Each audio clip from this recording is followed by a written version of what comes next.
Bismillahirrahmanirrahim. Assalamualaikum warahmatullahi wabarakatuh dan salam sejahtera. Apa khabar semua? Harap semuanya sihat belaka ya. Baik. Alhamdulillah kerana kita dipertemukan dalam satu medan perkongsian ilmu ya, di Seminar Pendidikan Kebangsaan Anjuran IPG Kampus Tawau Sabah. Dan insya-Allah saya akan berkongsi sedikit perkongsian berkenaan satu kajian bertajuk Tahap Kesedaran Guru Sekolah Harian terhadap aplikasi YouTube dalam pembelajaran abad ke-21. InsyaAllah kita akan bersama-sama berbincang dan berkongsi jika ada persoalan-persoalan nanti. Kita semua ada memori yang tersendiri ya. Mungkin anda semua pernah melihat ataupun menyaksikan filem-filem ataupun drama bersiri yang telah hampir 20-30 tahun lepas, tetapi kita masih ingat akan watak-watak dan jalan cerita daripada filem yang kita saksikan itu. Dan ini kita gambarkan dia sebagai satu kenangan secara memori dalam jangka masa panjang, sehingga kini kita masih ingat apa yang berlaku. Dan dalam teori pemikiran, dia ini akan kekal dalam otak sebelah kanan kita dan dikenali sebagai long term memory. Jadi apa yang kita lihat sebelum ini, maksudnya 10, 20, 30 tahun yang lepas, kita masih ingat lagi apa yang kita saksikan. Dan ini telah dihuraikan oleh McCullough dan Mayer 2002, yang mana beliau mengatakan bahawa apa yang kita lihat secara visual dia akan kekal lebih daripada 80% sebagai long term memory. Baik, jadi manusia ini sebenarnya mempunyai kecerdasan yang pelbagai, multiple intelligence ya. Ada manusia yang hebat dari segi verbal linguistic, ada mereka yang hebat dari segi visual, apa yang mereka lihat itu akan diingatkan sebagai memories jangka panjang. Dan ada yang hebat dalam matematik, ada yang hebat dalam naturalist, dan ada yang bersikap kinestetik. Itu semua adalah multiple intelligence. Dan apa yang hendak saya kongsikan di sini ialah kita fokus kepada apa yang kita lihat, dan itulah yang akan kekal sebagai memori jangka panjang.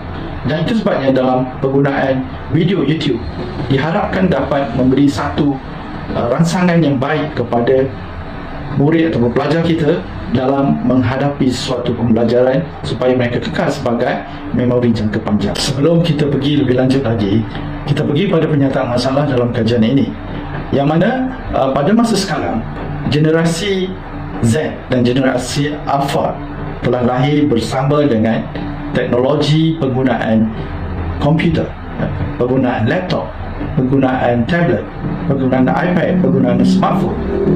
Dan mereka ini terdedah dengan situasi yang memerlukan mereka menghadapi cabaran ini. Baik, kalau kita lihat kepada kajian McVitie 1998 tadi, dia mengatakan bahawa kenapa pelajar tidak berminat untuk ke sekolah. Jadi tertanya-tanya kita, apakah yang pelajar inginkan sebenarnya? Adakah perlu kita dapatkan data berkenaan dengan suara murid, apa yang mereka hendaki? Jadi keadaan ini berlaku, apa yang pelajar inginkan sebenarnya? Ya, mungkin pelajar kalau dalam modul 4 TS25, sekolah TS25, persekitaran dan pembelajaran bermakna, dan dalam modul 6 TS25, kefahaman melalui reka bentuk, mereka menyatakan bahawa pelajar golongan generasi Z dan generasi Alpha ini, mereka nak sesuatu pembelajaran yang menyeronokkan. Dan kenapa perlu mereka belajar? Kenapa perlu mereka belajar sebenarnya? Dan untuk apa mereka belajar?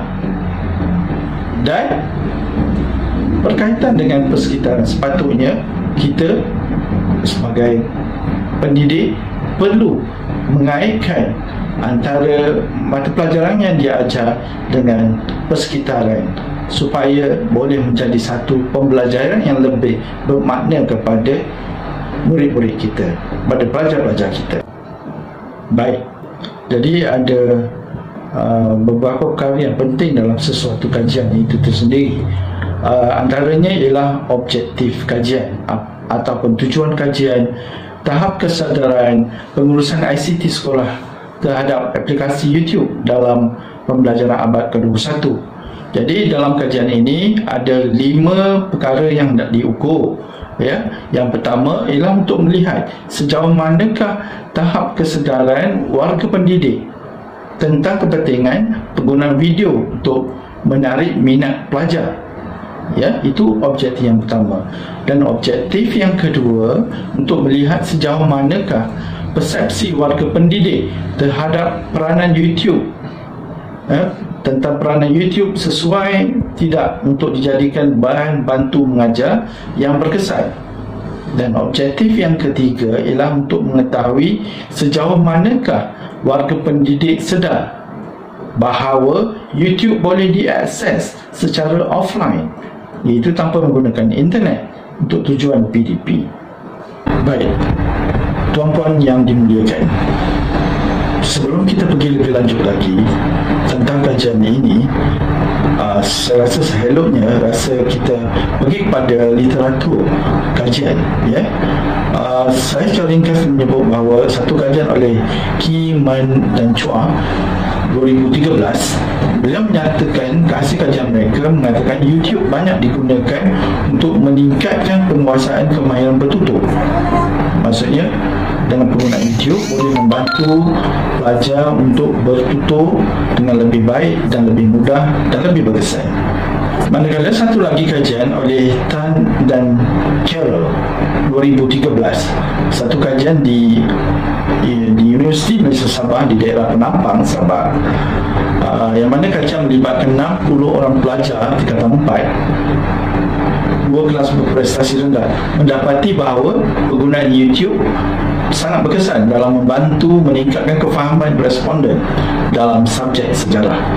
Manakala dalam satu lagi kajian oleh Nur Fahana 2011, yang mana kajian telah dibuat di SK Darat Batu Rakit, mendapati kaedah nyanyian dalam PDP Sains berupaya meningkatkan minat murid untuk belajar serta dapat mewujudkan suasana pembelajaran yang menyeronokkan seperti ditunjukkan dalam video ini.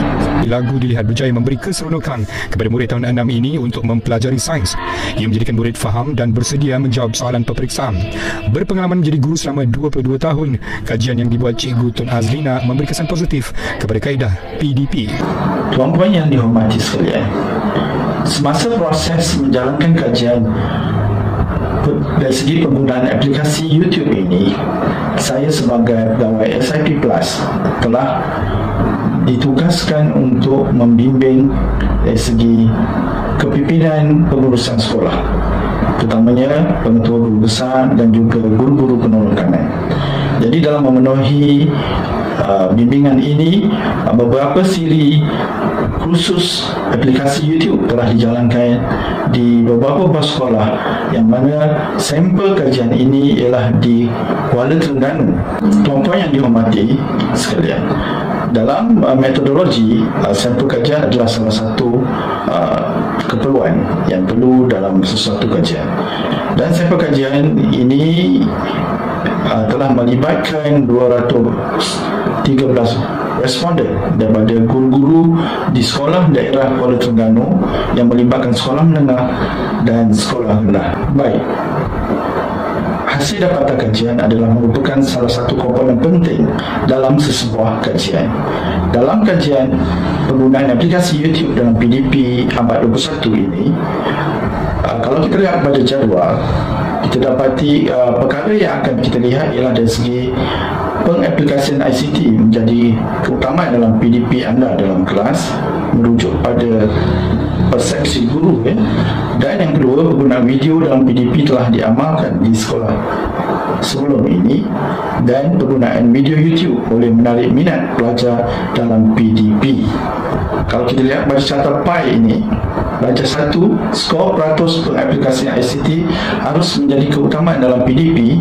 Didapati sebelum ini lebih kurang 63% guru berpendapat bahawa mereka telah menggunakan penggunaan aplikasi ICT dalam PDP mereka. Dan dari segi penggunaan video dalam PDP yang telah diamalkan sebelum ini, 61% guru berpendapat bahawa mereka telah menggunakan penggunaan video dalam PDP mereka sebelum ini. Maksudnya manakala lebih kurang 40% yang tidak menggunakan video dalam PDP mereka. Dan pada darjah 3, skor peratus penggunaan video YouTube boleh menarik minat pelajar dalam PDP. Ya, keputusannya menunjukkan bahawa lebih daripada 88% guru bersetuju bahawa penggunaan video YouTube mampu untuk menarik minat pelajar dalam PDP dan boleh memberi impak keberhasilan yang tinggi kepada keberkesanan pembelajaran yang mereka amalkan. Tuan-puan yang dihormati, manakala ada satu lagi yang hendak dikaji ialah dari segi dalam jadual 2 ini, kepentingan YouTube dan dijadikan bahan bantu mengajar dan pembelajaran abad 21. Yang pertama, penggunaan YouTube telah digunakan dalam PDP sebelum ini. Yang kedua, persepsi anda video YouTube berupaya dijadikan bahan bantu mengajar yang baik. Dan yang ketiga, pengetahuan sebelum ini tentang youtube.com hanya boleh diakses secara online sahaja. Dan kalau kita lihat dalam carta pie ini, darjah 4, skor peratus penggunaan YouTube telah digunakan dalam PDP sebelum ini tidak kurang daripada 50%, iaitulah 48% guru berpendapat mereka telah menggunakan YouTube dalam PDP mereka sebelum ini. Maksudnya 50% lagi guru tidak menggunakan YouTube dalam PDP mereka.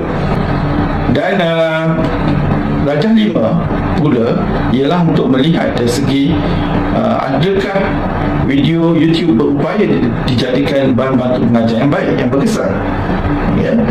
Dan persepsi guru mendapati 61% guru berpendapat bahawa video YouTube berupaya dijadikan BBM yang berkesan, ya, kepada pembelajaran dan pembelajaran dalam PAK 21. Manakala persoalan seterusnya dalam darjah 5, ini persoalan utama juga, ialah skor peratus pengetahuan sebelum ini tentang youtube.com hanya boleh diakses secara online sahaja, ya. Jadi didapati keputusan kajian 61% daripada guru berpendapat bahawa video YouTube hanya boleh diakses secara online sahaja, ya.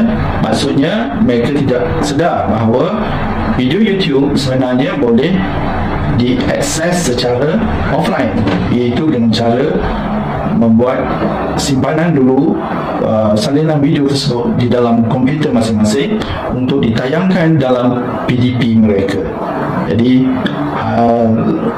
masih ramai lagi guru yang tidak menyedari bahawa video YouTube hanya boleh diakses dengan online saja, tidak dengan secara offline. Tuan-puan yang dihormati sekalian, akhirnya kita pergi pada kesimpulan daripada kajian ini. Hasil daripada kajian oleh Muhammad Amin MB 2010, video boleh menjadi satu alat pendidikan dan motivasi yang amat berpengaruh, yang mana dia kata sebahagian besar kekuatannya bukan terletak pada video itu sendiri, tetapi cara mana video itu digunakan.